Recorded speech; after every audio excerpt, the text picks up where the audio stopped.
Your ability earn is limited or restricted or suspended. অনেকেরই গণহারে Facebook রাত 12টার পর থেকে এটা দিচ্ছে। তো আমি প্রথমেই বলতে চাই, আপনারা সকাল সকাল কেউ ঘাবড়াবেন না। সকাল সকাল ঘুম থেকে উঠে এই নিউজ দেখে কেউ ঘাবড়াবেন না, এটা গণহারে দিচ্ছে।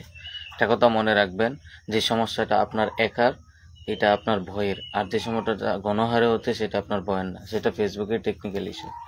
তো যাই হোক, মূল কথায় আসি। এই যে your ability to earn is limited or restricted or অথবা সাসপেন্ডেড, যেই জারিটাতে আসছে, অনেকের এই সমস্যাটি দেখাচ্ছে টেকনিক্যাল ইস্যুর কারণে, অনেকের ফ্ল্যাগ কন্টেন্টের কারণে, অনেকের পে আউট সমস্যার কারণে, অনেকের আনঅরিজিনাল কন্টেন্টের কারণে। যে দেখাক 24 ঘন্টার ভিতরে এটা ঠিক হয়ে যাবে। যদি 24 ঘন্টার ভিতরে ঠিক না হয়, তাহলে আপনারা পরবর্তীতে এই সমস্যা কীভাবে করতে হয় দেখাবো। তো এখানে রাত 12টার পর থেকে গণহারে এই কাজটা দিচ্ছে। তো আপনারা কেউ ঘাবড়াবেন না, এটি অটোমেটিক্যালি 24 ঘন্টা থেকে ঠিক হয়ে যাবে, কারণ এটা ফেসবুকের টেকনিক্যাল ইস্যু বা টেকনিক্যাল প্রবলেম। তো এই টেকনিক্যাল সমস্যার সমাধান হয়ে যাবে 24 ঘন্টার ভিতরে। তো আপনারা কেউ ঘাবড়াবেন না, আপনারা কেউই দুশ্চিন্তায় পড়বেন না, আপনারা আপনাদের মতো কাজ চালিয়ে যান, কেউ উদ্ভাগে পড়বেন না। তো এই যে ইস্যুগুলা, অনেকে সকাল সকাল ঘুম থেকে দেখি পোস্ট করতেছে, অনেকে মেসেজ দিচ্ছে, অনেকে দুশ্চিন্তায় পড়ছে। তো দুশ্চিন্তার কিছুই কারণ নেই, এটা সবাইকে গণহারে দিচ্ছে। কারণ গণহারে দিলে এটা আপনার সমস্যা না, এটা ফেসবুকে টেকনিক্যাল সমস্যা। যদি শুধু আপনার হতো, তাহলে এটা আপনার ভয়ের কারণ হতো।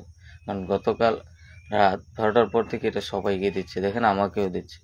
তো যাই হোক, এই টেকনিক্যাল ইস্যুর প্রবলেম এটা অটোমেটিক্যালি 24 ঘন্টা ওয়েট করতে থাকেন, ইনশাআল্লাহ চলে যাবে। যদি না চলে যায়, পরবর্তীতে এটা কী কারণে আসছে সেই সমস্যার সমাধান করে আপনার নিতে হবে। তবে আশা করা যাচ্ছে 24 ঘন্টার পর থেকে যাদের পেজে কোনো সমস্যা নাই, যাদের পেজে এটা আসছে, তাদের পেজ থেকে অটোমেটিক্যালি এটা চলে যাবে। কারণ এটা ফেসবুকের একটা টেকনিক্যাল ইস্যু, কারণ এটা আপনাকে দিচ্ছে না। বড় ইউজার যারা আছে, ছোটো ইউজার যারা আছে, যারা নতুন কন্টেন্ট মনিটাইজেশন পাচ্ছে, তাদের সবাইকে এই মনিটাইজেশন সাসপেন্ড করে দিচ্ছে, লিমিটেড করে দিচ্ছে।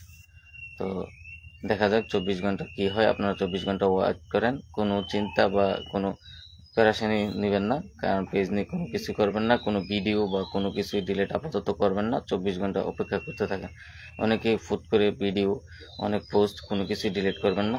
আপনার আনঅরিজিনাল কন্টেন্ট দিয়ে আপনি ভিডিও তৈরি করে আপলোড দিতে থাকেন, আপনার অরিজিনাল কন্টেন্ট দিয়ে আপনি ভিডিও আপলোড করতে থাকেন।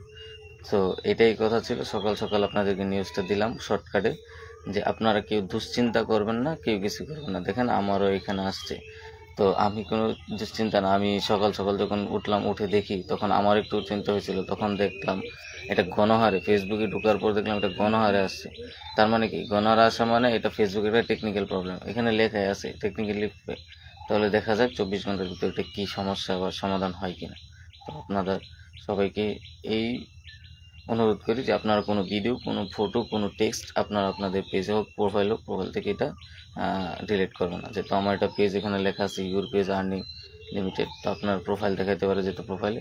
তো এতটুকুই কথা, আপনাদের কোনো দুশ্চিন্তা করবেন না, কোনো ফটো, কোনো ভিডিও, কোনো কিছুই আপাতত ডিলিট করবেন না, কারণ এটা ফেসবুকের একটা টেকনিক্যাল ইস্যু। এটা সবাইরই দিচ্ছে, গণহারে এটা দিচ্ছে। তো যাই হোক, সকাল সকাল দুশ্চিন্তা থাকবেন না। যদি কারো দুশ্চিন্তা মুক্ত হয়ে থাকে, তো এই ভিডিওটি পুরোটি দেখেন, দুশ্চিন্তা মুক্ত হয়ে যাবে। তো সবাইকে ধন্যবাদ, ভালো থাকবেন, শুভকামনা।